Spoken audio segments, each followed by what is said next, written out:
All right, so we're looking at the goblet squat here. First thing that we want to address when we talk about squatting of any kind is, what are we targeting? What muscle group do we want to target? What do we want to get out of this movement? So first thing we have to understand is that the squat is a quad dominant movement. There will be glutes and hamstrings involved to an extent, but for the most part we are trying to target the quads or the front of our legs.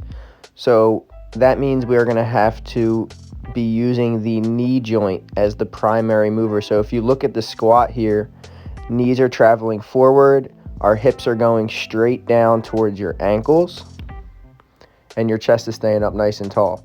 Now, if you have mobility issues like you see here, you see my chest going down to the ground, eyes going down, and my hips are going back in a hinge movement pattern. You can elevate the heels. You can do this with weight plates, or if you have a squat wedge available to you. This is a really great tool for people with mobility issues in the hip, knees, or ankles. And now you can see my posture has changed. Now we go back to the clip where I'm on flat ground.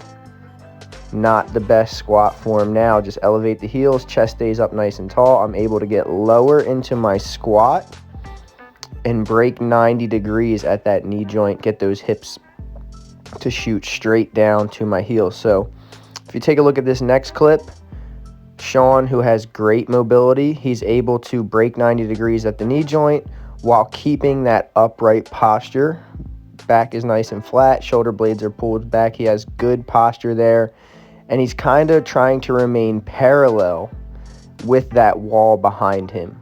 You want to think about not letting your butt or your shoulders touch the wall behind you. That's how you know we're executing that squat properly.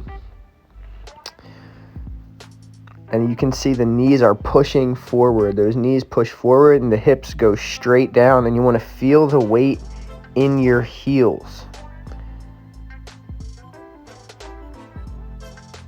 Now, in this next clip, you're going to see, again, a representation of poor mobility. Hips are going back, chest is sinking down, and I'm in a hinge position.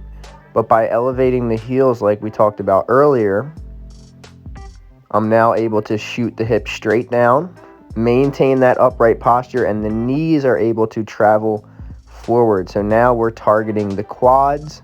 We're making this a quad dominant exercise the way that it is intended to be performed. And if you look at that wall behind me, I'm able to keep my hips away from the wall. I'm able to keep my shoulders away from the wall and maintain that upright posture.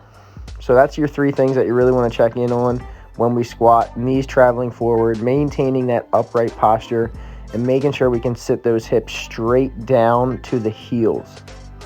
And that is your goblet squat.